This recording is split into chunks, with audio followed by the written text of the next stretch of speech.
d'accord Ablaye sama waa ji xamante nañu. ma yeggal. kon xanaa dafa am ñu leen faral yéen. ah oui.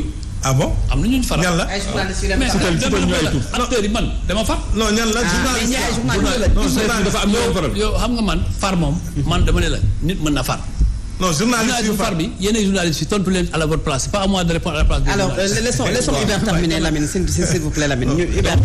donc man sentiment boobu laa en tant qu'observateur que ne les gens qui surtout appellent décideurs actuellement. décideur tamit sa terme la yow. acteur le président Augustin Senghor lui-même. acteur le président Augustin. tele laay waxee. lui-même l'a utilisé. les décideurs du football. ah ma ne non quand même xam nga mais le principal mot c'est acteur. mais su fekkee dañ ko bëgg a def nii moo bu nekk non il a dit acteur et décideur. acteur et décideur. monsieur le ministre il l'a dit. Hubert acteur et décideur. mais Hubert monsieur le ministre volontairement le mot acteur. débat bi mënuñu ko def aussi ci mot bu nekk ñu ñëwaat ci. décortiquer ko tontu ko kiiwaat ko duñu avancer alors que des na temps bi ñu dese bëriwul. il faut qu'on avance aussi. les acteurs du football qui se font appeler les décideurs actuellement ñoom ñooy wax les décideurs du football ñoom ñooy décider c'est-à-dire que da ngay am sax sentiment que ni ñoom dañu pour ñoom ñoo war a décider de où va le football et cetera alors que football bi c'est le football de tous les Sénégalais. donc les tiers comme l'ancien ministre des sports là ils ont le droit de s'exprimer. L'ancien député il a le droit de demander une pétition pour que cette équipe là s'en aille. yooyu c'est des mënoo ñëw que ne yéen ñoo porté ñoo yore ligue yi ñoo am club yi ñooy fay salaire yi et cetera donc c'est nous qui décidons du football. Le football c'est le football de tous les Sénégalais.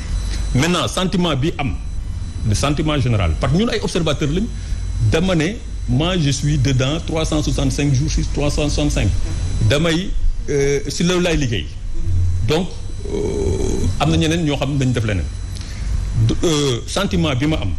perception bi ma am mooy que ne am na dichotomie entre ce que les tenants de ce consensus-là pensent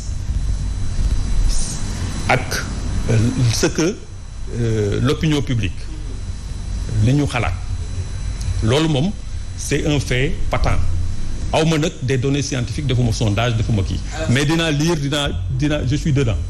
alors Lamine Augustin dafa defoon ay promesses que ne dafay def ay réformes ci li nga xam ne moom mooy texte yi mais ñu bari comme ni ko Hubert waxee ci opinion bi jàpp nañu ne gisuñu bilan jàppee sax sa gestion échec boo xamante ne tax na ba warul woon xalaat di sampaat ndëndëm une 4e fois lan nga xalaat ci loolu. non Augustin moom moo waxal boppam ne 3 mandats c'est son 3e et dernier mandat. par rapport aux réformes qu'il avait. xam nga loolu aussi c'est du man maa ko wax du Hubert du président moo ko wax moom moo ko waxal boppam. léegi nag su àdduna doxee ba mu renier li mu waxoon peut-être ñu bëri sax loolu moo tax mënuñu comprendre mënuñu accepter ce 4e mandat là beneen bi mooy avant mooy ñëw ci ay réformes le consensus là dont on parle mais pour man waratuñ ko tuddee consensus ban consensus la au départ il y avait combien de candidats 4 aujourd'hui 2 sont sortis Madi il a maintenu sa candidature mais Saër Seck il a fait un communiqué pour dire que officiellement il sort de ce consensus il l'a dit pourquoi mu wax ko nee na am na ay clauses yi ñu d'accordoon yooyu mu doon signé noonu yooyu président doon wax noonu ci lettre yooyu am na ci ay clauses yu ñu waroon defuñu ko il parle d'une réunion qui devait se tenir incessamment cette réunion là musul am moo tax ñu bëri jàpp ne consensus bi aussi dañ ko théoriser mais au début ñoom ñi ko théoriser ils avaient l'objectif de faire la promotion de la candidature de Augustin Senghor.